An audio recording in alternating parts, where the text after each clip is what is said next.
In today's video, we'll be focusing on basics of algebra, mainly solving for x. By the end of this video, you'll be knowing how to solve for x and even challenge any tricky question which involves solving for x. So let's get to it. So the basic idea of solving for x is having to let x stand alone in one side. What I mean by that is, let's take this question for example. Let's say we name it 1. Let's say 2x is equal to 4. So if I'm to break it down, or if you just understand the operation x is involved in, it's a multiplication. This is more of 2 times x is equal to 4. So our goal here is to have x stand alone in a form of x is equal to, we don't want anything next to it or added to it. We just want x standing alone. So yes, in this case, x is next to 2, or x is being multiplied to 2. And one thing to pay attention to is that if x is being multiplied to a certain number, to reverse the multiplication, we'd have to divide. And when x is being added to a number or subtracted to a number, let's say it's x minus 2. To be able to deal with this minus 2, you'd have to add a number. We'll add a number 2. That's what I'm trying to say. But if this doesn't make sense, it'll make sense as we go on. So we want x in this form, and x right now is currently being multiplied to 2. So to deal with 2, to deal with 2, we'd have to divide. So the best way to do here, or to divide, is to say 2x is divided by 2. And what you do on the left, you should also do on the right. So we also have to divide 4 by 2. Then 2 divided by 2, this one takes this one out, then x is equal to 2. Then this would have to be our answer. And our goal was to have x stand alone in this form. So our goal was reached. So this is our final answer. Let's take a second one. Let's say now 2 is being, or x now is being subtracted or added. Let's say now, let's call it number 2. It's x minus 2 is equal to 3. And our goal, our focus here is to let x stand alone in the form of x is equal to a certain answer. That's what we want. So currently we're having what? We're having a negative 2 being subtracted to what? To x. So in this case, what do we do? To be able to deal with the negative, we had to introduce a positive. X minus 2 plus 2 is equal to 3 plus 2. What you do on the left, you also do on the right. Let me rewrite this.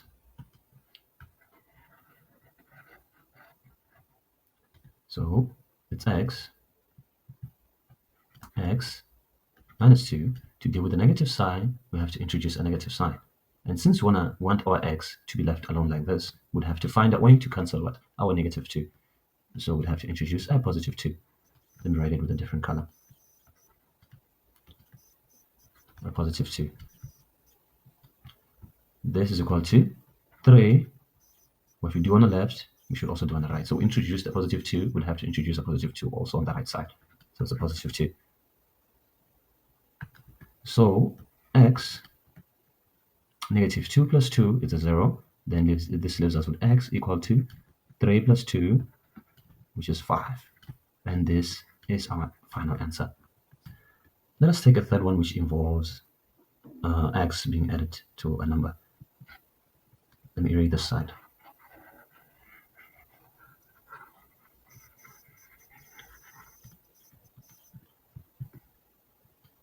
So I'll call it number 3.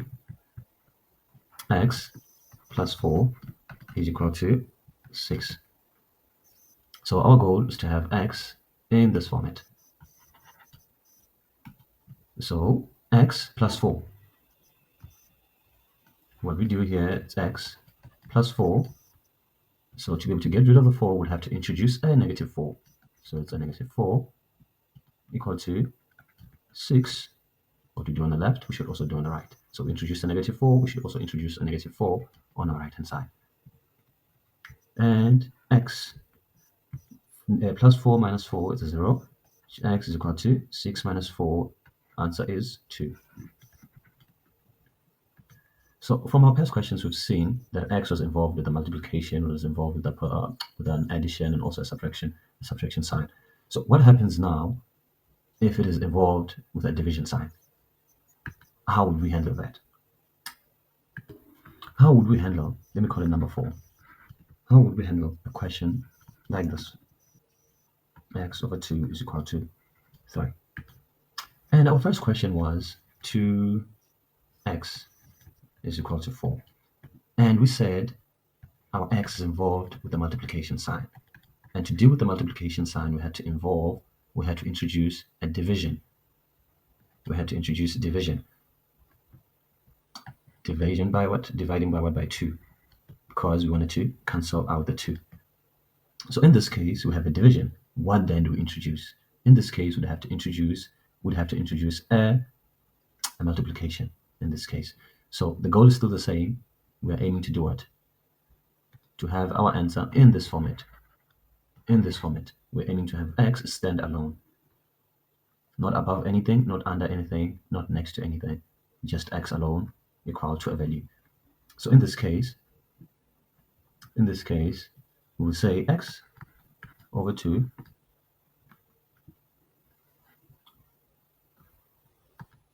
x over 2, leave it here, it's x over 2 is equal to 3. So we said we'd have to introduce a multiplication sign, but the multiplication sign would have to deal with the 2. We'd have to do with this 2 here, because we want to be left with x alone equal to a certain value. So in this case, our answer would be, or a way to introduce a multiplication would have to say it's 2. We'll have to introduce 2 like that, multiplied to this fraction here, which is x over 2. But what we do on the left, we should also do on the right. So meaning also this side, we'll have to introduce a 2 like that, just like so. So we know that this 2 is mathematically over 1. So this one will cancel out this one. Then we'll be left with x is equal to 3 times 2 would give us a 6. And this makes our final answer. Let's take another question. I'll name it 5. It's x over 4 is equal to 3. So for x here, we'd have to introduce a multiplication to be able to deal with a 4. This 4 is the 4 which is a denominator. 4 is equal to 3. So we introduce what? Multiplication sign, but to deal with what? With the 4 here, to be able to leave us with an x alone. But what we do on the left, we should also do on the right. So meaning we'd have to introduce a 4 on the side as well. So we know that this one, we'll take out this one, then we'll be left with x equal to 4 times 3, it gives us a 12. And this is our final answer. Let's take the next question. In this case, our x is involved in 2 operations, and that is 2, and that is a multiplication sign and the addition sign. This 2 is equal to 8. Oops. Is involved with 2 operations. So we know that to deal with the multiplication, we'd have to introduce a division, and to deal with the positive, we'd have to introduce a negative. So what do we do then if we have them both in the same place? Before I write out the answer, I would like you to pause and try out this question yourself and see if you'll be able to get it correct. So x is involved in 2 operations, and the best order to deal with this is to first start with addition, then you can later come to deal with multiplication. So this is how we do it. 2x plus 2, and we know that to deal with the positive, or to deal with the positive, we'd have to introduce a negative. So we'd introduce a negative 2 because we wanted to take care of this 2 here. Is equal to 8. Let me write it in white. 8 minus 2. What we do on the left, we should also do on the right. So our answer here would be 2x plus 2 minus 2 is 0 is equal to 8 minus 2, it's 6. This is where we are. But we're not done. Our goal here is to have x equal to a certain value. So meaning we still have to deal with what? With this 2 here, to be able to be left with x only alone. And we know that to deal with x, or to deal with 2, which is being multiplied to x, we'd have to divide. So we divide by 2. Let me change color. We divide by 2, and also divide here by 2. What we do on the left, we should also do on the right. So we know this will take care of this. Then our x is equal to 2 enters 6 38 times. And this is our final answer. If you got this one correct, everything else will be just simple for you. So yes, let's take some more questions. So here's another one. So here we're having x above 2, x over 2 minus 1 is equal to 4. So x is being involved, or x is involved in 2 operations again. It's involved with the division sign, which is this, is represented by this division line here, and is involved with another operation here, which is a negative one, or a negative, I meant to say. And our goal is still the same, is to have x stand alone. So again, the order is still the same. The number which you should start with, or the operation which you should start with, is this one here, the negative. So let's say x over 2 is equal to minutes minus 1 plus 1. Because to deal with a negative, you'd have to introduce a positive. So in this case, it's a positive, it's a negative 1, so we'd have to introduce negative 1. And this is equal to 4. Then what we do on the left, we should also do on the right. So this is a plus 1, just like that. X over 2 is what we're left with. Minus 1 plus 1 is 0, is equal to 4 plus 1, which is 5. Then like that, we are only a few steps closer to our goal. So now we have to deal with what? The division sign here, or the division line we have here. And we know to deal with the division line, we'd have to introduce our multiplication. To deal with the division sign, we'll have to introduce a multiplication. So x is being divided by a 2. So we'd have to multiply by a 2. Multiply by 2, but what we do on the left, we should also do on the right. This is it. So this takes us this. Then our answer is x is equal to 5 times 2, it's 10. And this is our final answer. So the order is the same, the goal is the same. Yes, so let's make it a little bit more challenging now. Let's say now we have 2